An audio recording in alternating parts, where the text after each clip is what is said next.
Good evening, folks. Thank you so much for joining us. If you're in Colorado, you're probably enjoying the snow. At least I am. So while we're waiting for some more folks to join us, we did have a good amount of registrants. I want to get to know you all a little bit. So my name's Tyler Cash. I am the digital engagement manager for the Bird Conservancy. And we're also joined here with Rob Sparks. He'll introduce himself in a little bit. But I want to know a little bit about you all. So in the chat, if you can type in where you're zooming from, so where you're at right now, and then the last cool bird that you saw that comes to mind. So for example, I would type in, I am in Loveland, Colorado currently, and the last cool bird that I saw, that's a tough one, but I'm gonna go with hooded mergansers the other day when I was walking my dogs on the lake. Those are always cool to see. So feel free to type anything like that into the chat. And then we'll also be using the chat today to relay questions. Somebody else that's joining us today is Colin Woolley, and Colin is our banding manager for the Bird Conservancy. And he also works pretty closely with Rob on the Black Swift project. So he'll be kind of answering questions as they come in, as well as maybe and taking some notes as well for Rob, any specific questions at the end. Cool, we got some folks typing into the chat. Where people joining from all over. That's awesome. Washington and Montana. Ooh, in Northern Parula, Nathan. There's been some warbler activity recently at the campuses. Red-breasted mergansers. Townsend solitaire. Osprey. Ooh, River's Edge is my favorite place to go birding in Loveland. That's my spot. Cool. Well, thank you all for typing into the chat. Feel free to keep adding to that. And that's how we'll be doing our questions. So any question that you have, feel free to just type that into the chat. And either Colin will answer it or we'll give it over to Rob at the end. But I'm going to get started. So Rob, take it away. Thanks for coming here and presenting. Yeah, thanks, Tyler. It's good to see familiar names as well as new ones. Good evening. Yeah, I'm Rob. You can see me in this slide here, extracting a Black Swift. I'm going to just briefly introduce myself. I'm a biologist, and I grew up in Peru, Bolivia, and Lesotho. Lesotho is a small country in South Africa, which exposed me to beautiful and diverse habitats, and I could think of no better way to spend my time than exploring and learning from our natural world. At Bird Conservancy, I implement study designs for our monitoring programs, and I co-authored the second South Dakota Breeding Bird Atlas, where I led the development of the distribution maps. I have co-authored a few movement ecology papers where I analyzed the data sets for chestnut collared longspurs, and I was fortunate enough to analyze the 2012 geolocator data set where we discovered the Black Swift wintering areas, and I know there's a few of my co-authors on today's presentation, which is great to see. So the presentation tonight, I titled it Black Swift Encounters Flights of the Third Kind. It's a reference to the remarkable flights Black Swifts take, but it's also a reference to a Steven Spielberg movie. So tonight I'll be focusing mostly on the Movement Ecology project, and I'll talk about the amazing flight behavior we just found out about in our new paper, and then I'll touch about the breeding season GPS tag data set we have. So I'm going to turn off my video. I have a few animations and videos, so I think it might go smoother that way.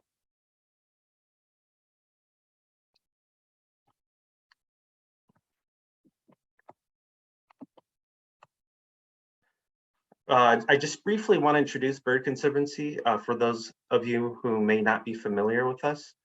We're a nonprofit bird conservation organization that takes a full cycle conservation approach by integrating our three teams: science, stewardship, and education. We work across the West and into Mexico. So check us out to learn more about what we do. I also want to acknowledge our current research team, and you can see Colin, which is here tonight, It's going to help answer some questions in the chat box. Colin's in the background on the left picture, and then he's also on the right picture extracting a Black Swift. And then Greg Lewandowski, he's an independent researcher. He's in the left picture on the bottom right, banding a Swift. And I also want to mention, for our most recent paper, we collaborated with MoveCan Lab and Lund University out of Sweden. So where do Swifts live? So imagine that you're standing in the Rocky Mountains, around 9,000 feet next to a waterfall. That's one of the most likely places you'll see Swifts. And the sound you're hearing is the Black Swift flying through the air. You can see in this picture, it's a nest site near Telluride. It's Bear Creek Falls, and this year it had a nest. Our study areas are in the southern Rockies of Colorado on the west slope. And then there is some variability in terms of where the nests are. They're up about 6,500 feet to 11,800 feet. And I think this recording you're hearing is from this site in the Rocky Mountain National Park. Andrews Glacier's Cave sits about at 10,300 feet. And all sites need some type of moisture or water near them. So this is a cave where there's some glacier runoff going through. And I think the person that recorded this, the sound here is here tonight. I think Nathan recorded it, so it's great to have him here tonight. Black Swifts are very cryptic and very difficult to detect since they're mostly in flight throughout the day and are most detectable at dawn and dusk. So unless you're at a nesting site, most of the time you only get a brief look as they fly overhead. Hey, Rob, I just wanted to pause you real quick. We actually can't hear the sound. Oh, you can't hear the sound? No, I think if you scroll up to the top of your screen, and there should be like a more button. Okay. And there should be share sound. Oh, okay. Great. Thanks. Cool. Thanks, Rob. Yeah, thanks, Tyler. All right, let's see if I could get that again.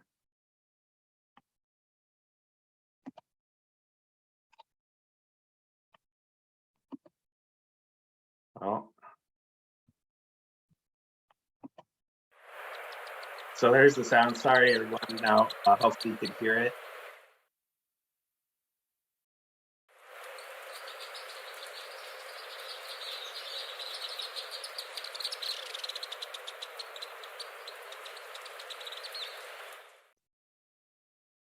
So Swifts belong to the family Apidae, which literally means without feet in Latin. They do have feet, but they're very small and they're very strong since they use them to cling to the rock face near the nest. These birds are extremely aerodynamic and have long sift-shaped wings and a torpedo-shaped body, allowing them to fly on the wing for most of their life. And they're very fast. They could fly likely up to 60 miles per hour, probably faster. So they have, compared to the typical birds, they have proportionally larger wingtip bones, which allow them a lot of maneuverability in flight. By changing the angle between the wingtip bones and the forelimbs, they could change the shape and area of their wings and maximizing their efficiency at various speeds. So we've seen Swifts turn on a dime when we're banding them. It's quite remarkable how quickly they could turn around. And they're aerial insectivores, so they catch insects on the wing. Swifts conduct these social flights where they chase each other in circular or figure-8 patterns, as you could see on the right of the slide, those patterns. And I've seen them conduct these flights during both dawn and dusk, but they seem to be more intense and longer during the morning flight before they leave their colony. I've also observed Swifts conduct short circular flights near their nest, like closer to the nest, and return to the nest after a short flight, and then repeat this several times before leaving the site to go foraging. I think that they're using a combination of senses, likely sight and other senses, to remember where their nest is when they return at dusk. This map is showing the Black Swift breeding, migration, and overwintering range. The orange shows breeding, yellow is migration, and blue is their non-breeding range. And as I mentioned, they breed in montane to coastal habitats along streams, waterfalls, wet slot canyons, or in wet caves. So there's always a lot of topographic relief. Nesting colonies are single nest sites have been located, and as well as more than one nest site. There's a lot of variation there. So so here's a picture of the nest. It's a cup shape made out of moss. They have about one egg is their clutch size. The number of broods is usually one. Very long incubation periods, about 23 to 30 days. And the nestling period is about 45 to 50 days.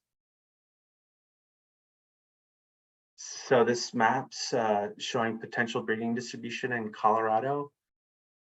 So it's showing historic sites as well as sites that have been occupied in the past. So they're scattered throughout the western part of the state and in lower densities along the Front Range. And as an aside, this year we conducted a statewide survey and detected swifts at approximately 21 sites out of 85 sites surveyed.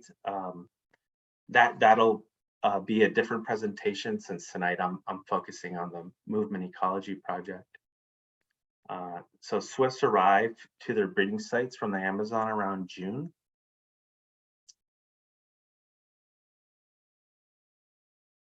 And here's a graphic of their breeding phenology, and in the center part of the circular graph is their breeding. Then followed by migration. Molt, we don't know exactly when they molt, but it's likely during the non-breeding period, and then the outer circles their wintry period. So they breed from June to August, super long incubation compared to other songbirds, as well as nestling phases. Migrations fall, September to October's when they usually leave the nest. We've had some birds leave in late August,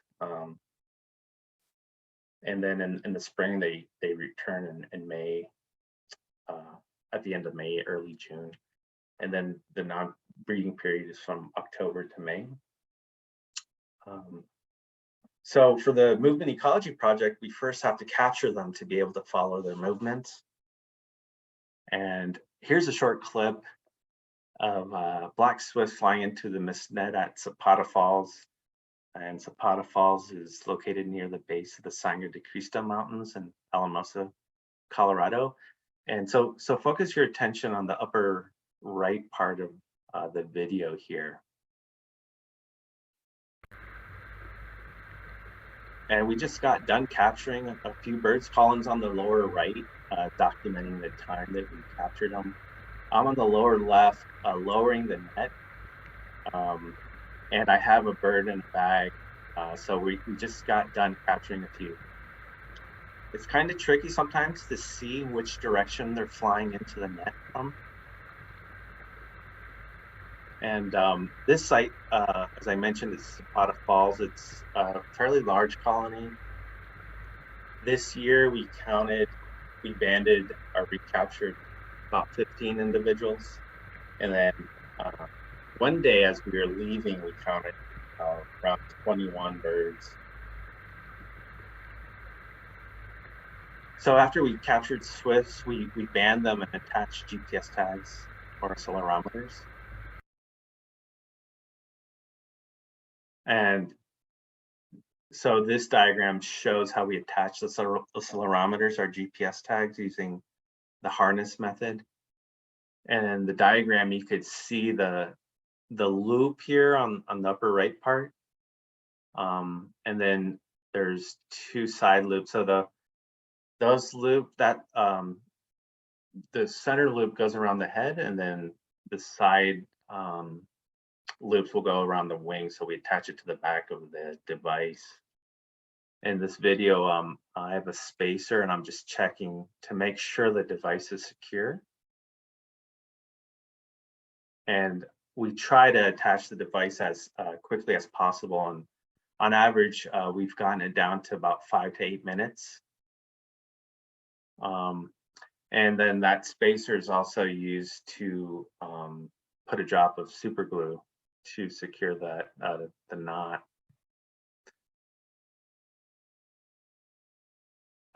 So these devices are really small, and advances in technology have led to the development of smaller and lighter tags.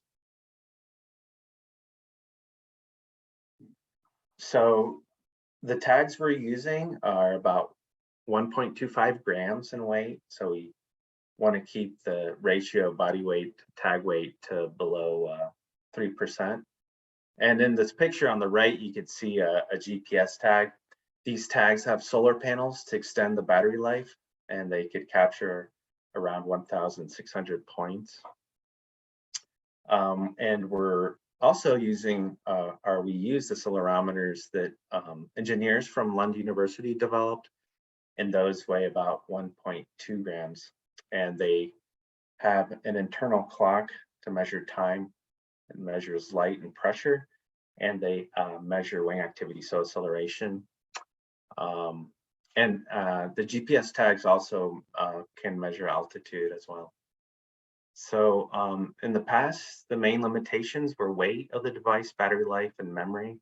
So now we're learning quite a bit, especially for smaller animals.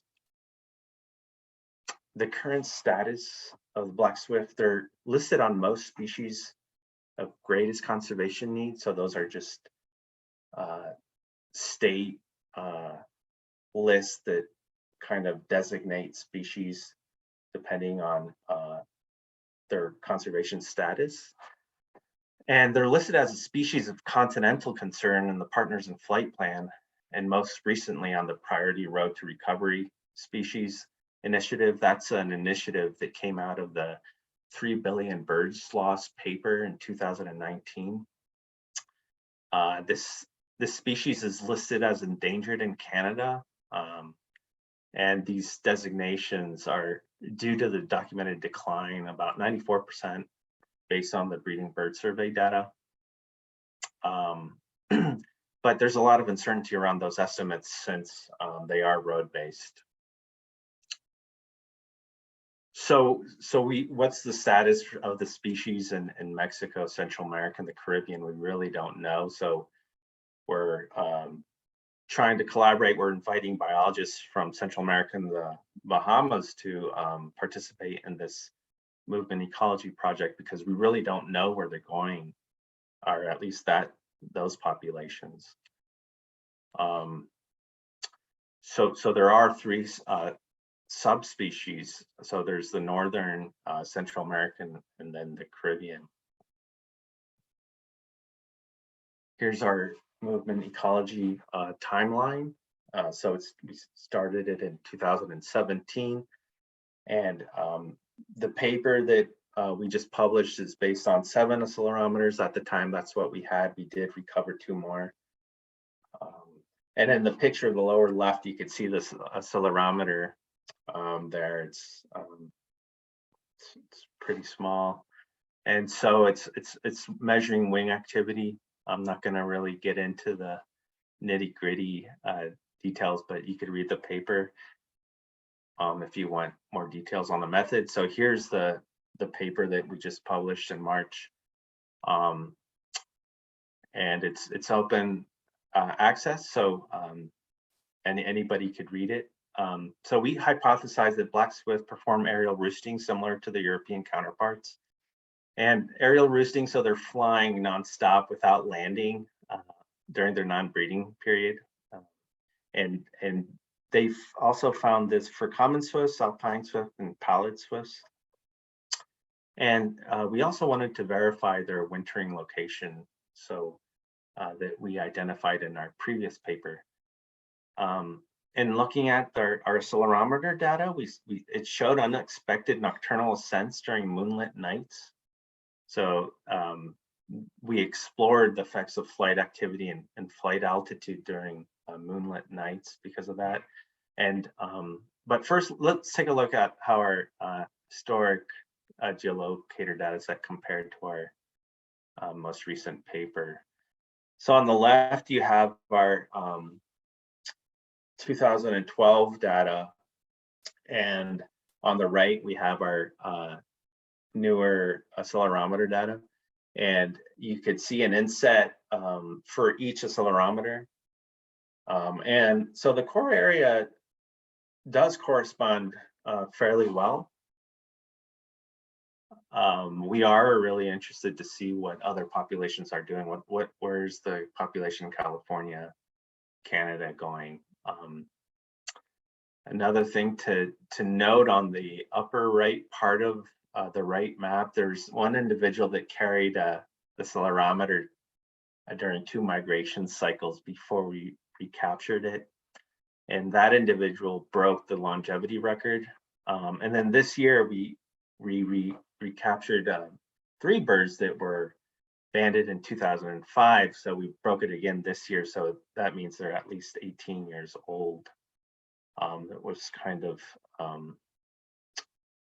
of amazing how long-lived they are. So here's a picture of one of the birds that we banded, and Colin and I or recaptured. It was banded in 2005, and so there was pretty good correspondence. Now let's see what the GPS tags, see if there's some correspondence with the GPS tag. So this is an animation that's showing 4 GPS tags that we attached at Zapata Falls in Colorado. And the animation spans August to early October. And you can see the date up on the upper center part of this animation. So it starts around August 17th.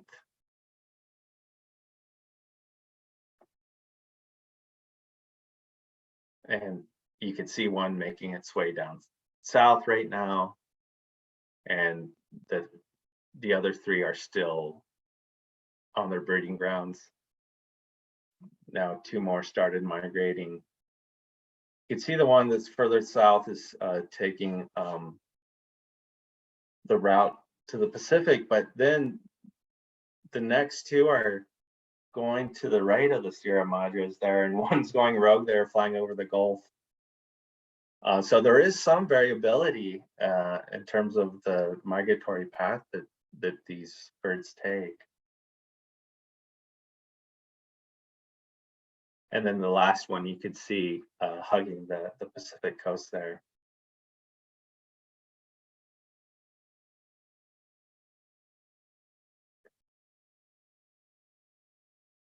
So these routes, were documented already with geolocators, but now with GPS tags, we have more precision, and we can really pinpoint the exact path they're taking and exactly where they're at on their wintering ground. So you can see that they all converge kind of in the similar area, same areas that our accelerometers showed.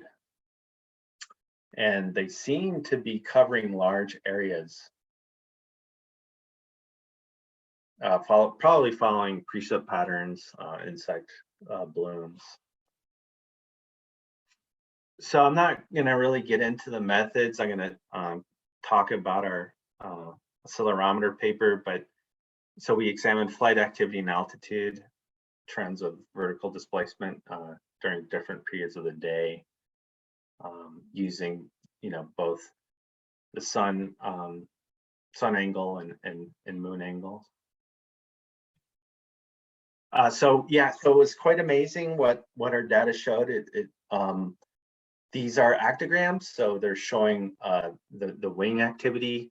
And to orient yourself, on the upper top part of the panel A, you can see the different seasons.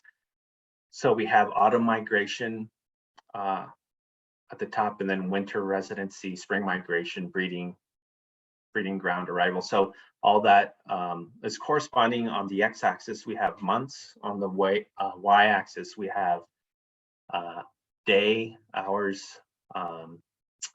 So there's 2 days represented on this graph. I have a blue box highlighting a nighttime period. So we could see that the white on the top panel is reflecting maximum wing activity. So you could see that there's maximum wing activity from September to the end of May on their when they're on their wintering grounds.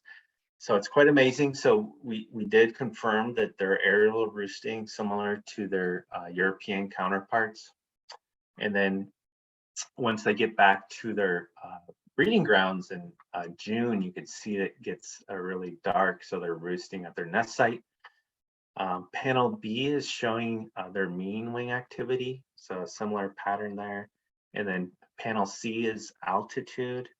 And you could see, so we were able to estimate altitude based on the pressure that these devices collected. And then the bottom panel D is temperature. So you can see these diagonal patterns, and that is corresponding with the full moon cycles. So throughout the non-breeding period, there was increased flapping activity around dusk and to a lesser degree near dawn. And as I mentioned, there was periodicity in nocturnal flapping flight activity with a period of approximately 1 month seen in those diagonal bands. So unexpectedly, the Swift showed nocturnal ascents. So they're going up higher in the air column to relatively high altitudes, about 2,000 meters surrounding the full moon. So that was quite amazing. And then here you could see those results. So this panel, the top panel is a heat map showing the recorded flight altitude during November to January. And the dashed lines correspond to lunar maximum. So you could orient yourself at the top of the graph. The white circle is the full moon, and then different periods of the moon cycle to the right. The dashed vertical lines correspond to full moon, third quarter, new moon, and first quarter, and then so they also correspond to the right panel. Just looking at the lunar altitude throughout the day, you could see that they're increasing flight altitude, so the yellowish color, and it's corresponding to the full moons. And below the top panel, you could see kind of the moon cycle. The top of that cycle here is the full moon, and then you could see the graph below it is just kind of showing that same relationship. So we're clearly seeing that they're flying at higher altitudes during full moons. And then you could see that during the full moon, it was an average of 2,000 meters, which corresponds to about 6,500 feet. So the new moon, it not as high, 719 meters. And then during the daytime, 497 meters. It's quite remarkable. An amazing flight behavior these birds show. So here's some results for the flight activity. So their flight activity, you could see on this graph on the y-axis as a number indicating flight activity. So as you go up higher, there's more wing activity. And on the x-axis, you have the different periods during the day based on the sun angle and moon angle. And you could see that there's lower wing activity during the day, and then it's highest around dusk and nights during the ascending moon. And we were fortunate that there was a lunar eclipse January 20th. And so you could see in panel A is the lunar altitude measured as degrees above the horizon. And then panel B is flight altitude. Panel C is vertical displacements. So the change in altitude. And then in panel D is an inset during the total lunar eclipse. The dark horizontal band represents ground level. And then, so the dashed vertical lines is showing the timing, the onset of the lunar eclipse, and yellow is the onset. And then the black dashed lines, the full lunar eclipse. So you could clearly see them losing altitude as there's the full lunar eclipse. And if you focus on the inset, you could see how much they lose altitude. And so we could corroborate the relationship between them gaining altitude during full moon is due to the moonlight. So it's quite amazing. And then you could see them increasing flight altitude after the eclipse. So that concludes the amazing findings we found using the accelerometer data set. Now I'll just touch on some of our findings using the GPS data set. So we recovered, I'm just going to show so far a GPS data set from Box Canyon, but we did recover a handful from Zapata Falls as well. So here's a map showing the triangle is where Box Canyon is in Ouray, Colorado. And the bird that we tagged was the same bird that carried the geolocator in 2012.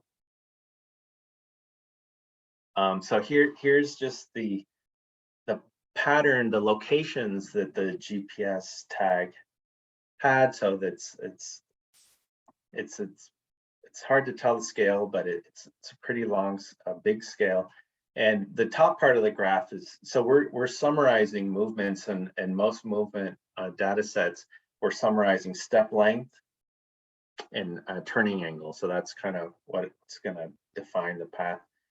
And we're interested in developing home ranges, as well as looking at some spatial and temporal patterns. So habitat selection is a dynamic process, and where the animal chooses, preferred habitat patches to visit and the time it spends within each of them. So we used a dynamic approach that incorporates the autocorrelation between successive locations. So the GPS tag also captured flight altitude, and these are our mean altitudes. And on the y-axis, we have time of day. And then on the x-axis, we have height in meters. So usually they're at between 2,500 to 3,000 meters. It does seem that they're flying at higher altitudes from 11 to 4 p.m., 11 a.m. to 4 p.m. So we're also interested in sampling the insects in the air column, and so this will help us maybe determine where to sample. And the range is comparable to the non-breeding altitudes that were estimated as well. And then daily distance, we for this tag at Box Canyon, it was a mean of about 117 miles per day. And in this graph, you could see the blue line is the mean, and then on the y-axis we have distance in kilometers, and on the x-axis we have date. So then the max was 210 miles, and then the minimum was 29 miles. And so we previously knew that they were flying pretty far in that higher altitudes, but now we have the data to show and really pinpoint what some of these metrics are. So here's an animation of that Box Canyon bird. Oops, I'm gonna click on it. And so to develop our home ranges, a home range is an area traversed by an individual and its normal activities for food gathering or mating and caring for young. So on the right, we could see the locations again, but it's kind of interesting to see the daily paths that that this bird is taking. We think that where there's sharp turning angles, it's foraging, but it just kind of gives you a sense of kind of where it's going. And again, the data set is for the month of August.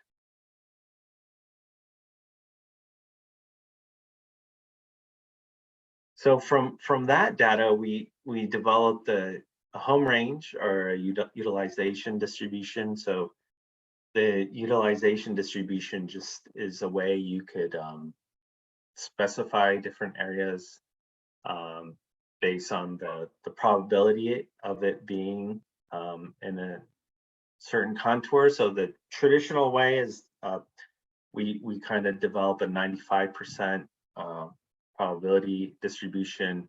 So it's 95% of the time it's in that area. So that's kind of its home range. And then the yellow is representing the 50% probability distribution. So we could see that there are some core areas in the center here. The larger yellow is kind of where their nest site is.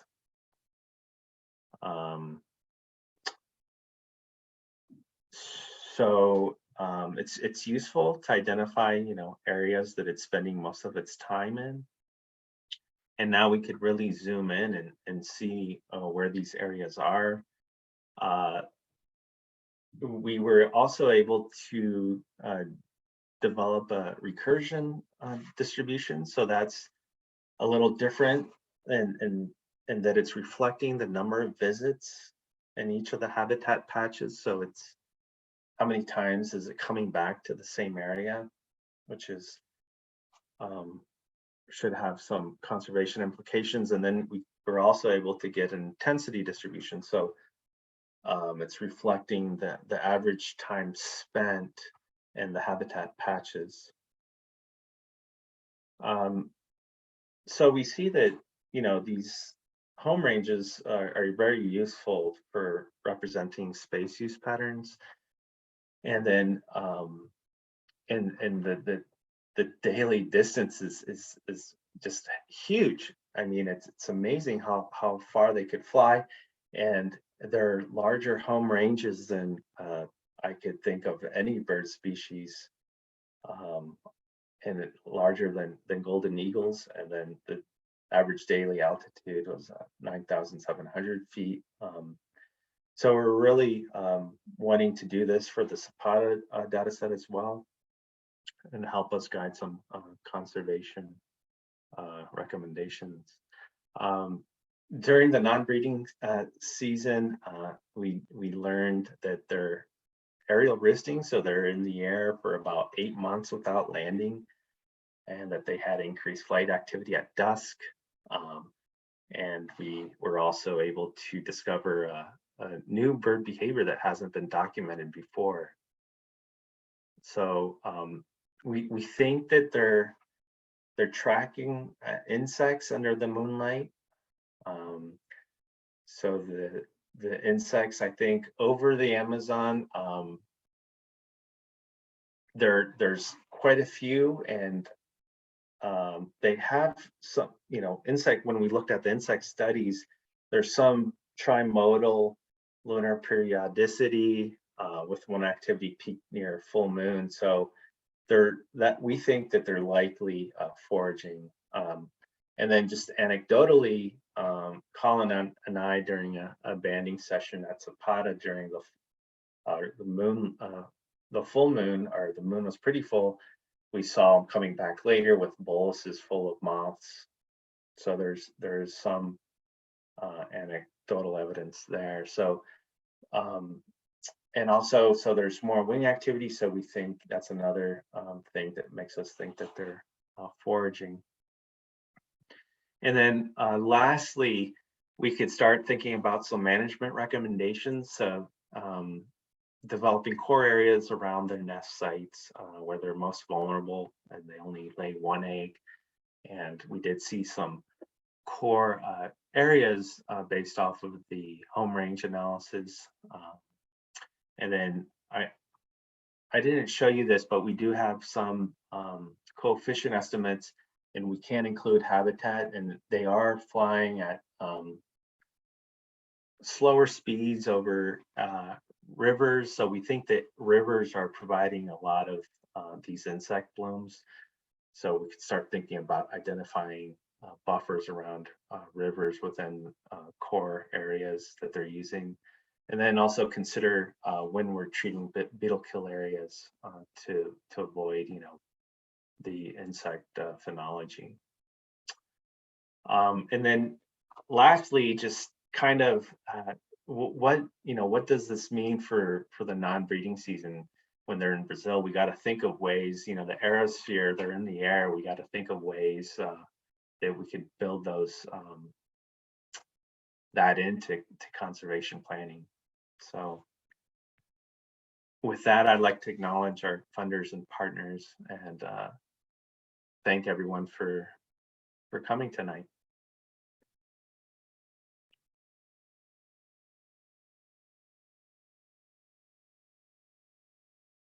Awesome. Thank you so much, Rob. That was fascinating. I love those visuals. It really helps put it into perspective. Colin, do you want to ask any of those questions that came into the chat? Yeah, we had a lot of good questions. There was a few that, so we, some questions were asked about the accelerometers and a little more about how they work. I gave a short reply, but if anybody is still interested in it, there is a lot of nitty gritty there that Rob is lives in that world a lot more. So he may be able to have a little more precise answer. If anybody wants that, go ahead and maybe ask it again in the chat. Just if you weren't, if you want a little more info on the accelerometers. But we did have a question about, let's see, about other organizations that are using our data for conservation needs. And we started to get into that a little bit at the end. But I was thinking about our work with Colorado Parks and Wildlife. I don't know if that's anything that we can talk about. Yeah, sure. Yeah, no, there's forests are renewing their management plans for a lot of species and specifically the Black Swift. So we're sharing what we've learned, and we're planning on sharing the maps we've developed with the home ranges to show that the areas that Black Swifts are using, as well as at the end, we're wanting to flesh out some of these management recommendations more, and we're currently in the process of writing up the results from the GPS tags. But yeah, we are sharing for sure what we're learning, and it also highlights, the large areas that they're covering highlights the need for collaboration across forests and among multiple agencies. So that's going to be really important. And there was also a question about if there's any much research or conservation focus on their wintering grounds. Yeah, I mean, I think that the full annual cycle is something that we've learned that is super valuable for all species, because now we could not only integrate what we're learning during the breeding season, which was traditionally kind of what we had at hand is what we know during the breeding season, but now tying in some of the threats from their non-breeding grounds will be really, really important. And so, yeah, that full annual cycle kind of approach is the most efficient approach for conserving any species. And then another question that popped up just towards the end here was when we were looking at the home range data during the breeding season, the 117 miles per day, that was the total travel distance. But what was the max distance that they were ever away from the nest? Yeah, did I have that on a slide? Let me try to find that. Maybe think I was running out of time, so I might have not. Let's see here. So, okay, so the mean max, okay, so it's not showing it, but now that I remember,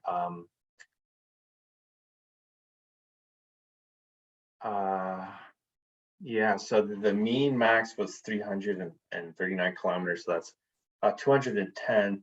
So the maximum distance, yeah, I can't recall off the top of my head, but it's amazing. It's really, really far. I mean, 210 miles from the nest. So I'll That 210, that's the distance from the nest, or is that the total travel time throughout the day? so sorry. So that's the total travel time throughout the day. Yeah. Okay. Sorry, not the distance from the nest. Yeah. Good question. I also just want to let folks know I have allowed you to unmute. So if you're not a typing person, feel free to unmute if you want to ask Rob a question directly.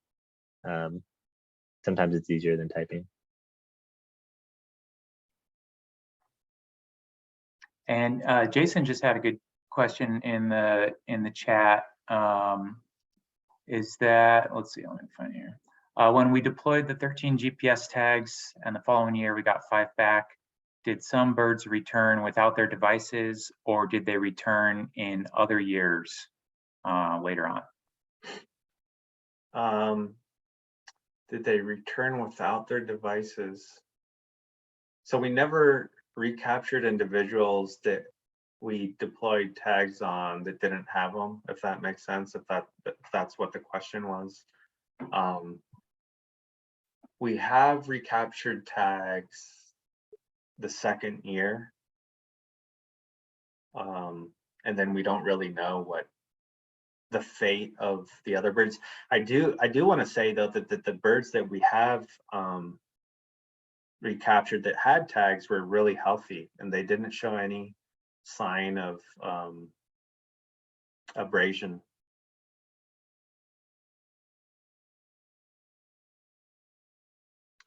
I have a question for you, Rob. Sure.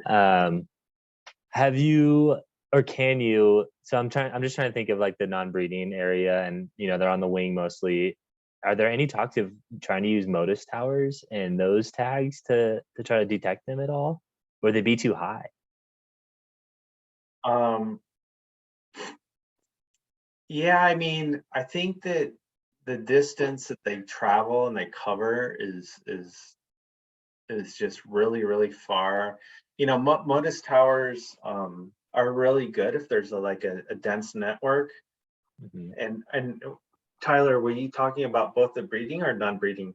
Or I mean, I guess either. Like I was just kind of thinking non-breeding, but either one. So the mountainous terrain in the breeding during the breeding season is very challenging for MODIS. The signals just can't go through those mountains.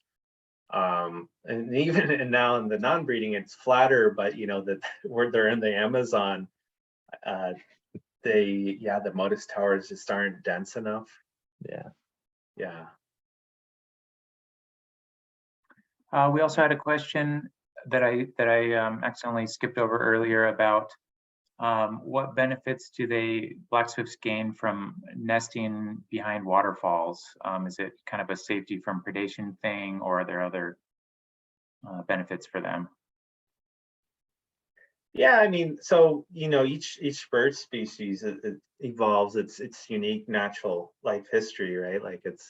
So it was just the way that they evolved to prefer that type of habitat, but specifically they are in really high degrees of relief, for that don't have many ledges. Yeah, so predators can access their nest. So they do seem to place them in areas that are very have a lot of relief.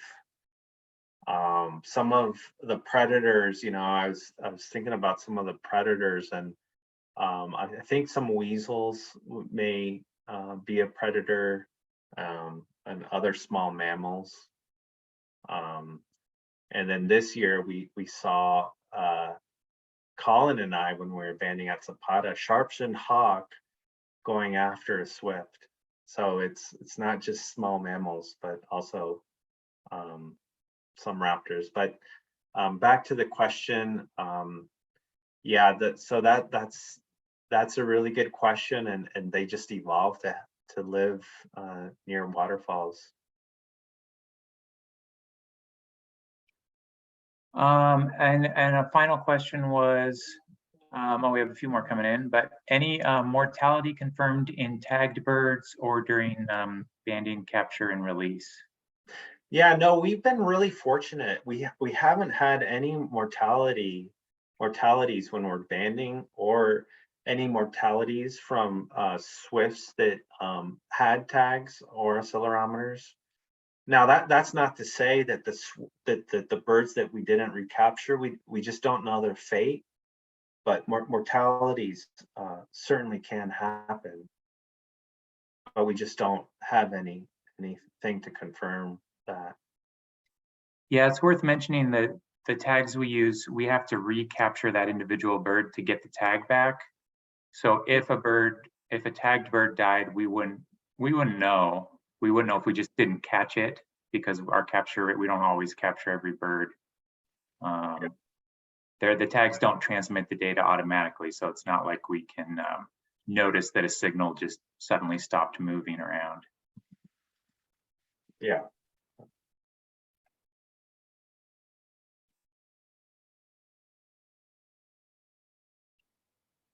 And another question was, what are our thoughts on reasons behind the declines, the population declines? Habitat loss, or are there other factors at play? Yeah, I mean, so aerial insectivores as a group have declined, have had significant decline. So it's not just black swifts. And a paper that came out a few years ago, we're seeing broad scale patterns. So that means that it's not localized. So we're seeing that climate is likely playing a role, as well as potentially the use of pesticides. And so just by knowing that as a group, aerial insectivores are declining, there are broader threats that are occurring at larger scales, and the thoughts are climate change and habitat loss. Like in Colorado, there's a lot of beetle kill that influences insect phenology, but we still don't know the mechanisms, but that's what we think. Rob, this is Chuck Bell. Can you hear me? Oh yeah, hi Chuck. Yeah, I can hear you. Okay, I have two quick questions. One, your elevation, with the elevations where they or altitudes where they were foraging, I presume is altitude and not height off the ground. And my question is, do you know roughly what heights off the ground level? Because a Uray is like 2,300 meters or something. But what elevations off the ground they normally forage? And my second question is, do you have any idea of the conditions on the ground in the Amazon where they are wintering? Yeah, so your first question, so those elevations are altitude from the ground. So that answers your first question. So those are like I think it was 9,000 feet. So that's where they're foraging. We have seen them foraging even at higher altitudes, which makes sense during the month of August. We think they're following the insect phenology. As the snow melts, their insects are hatching at higher elevations.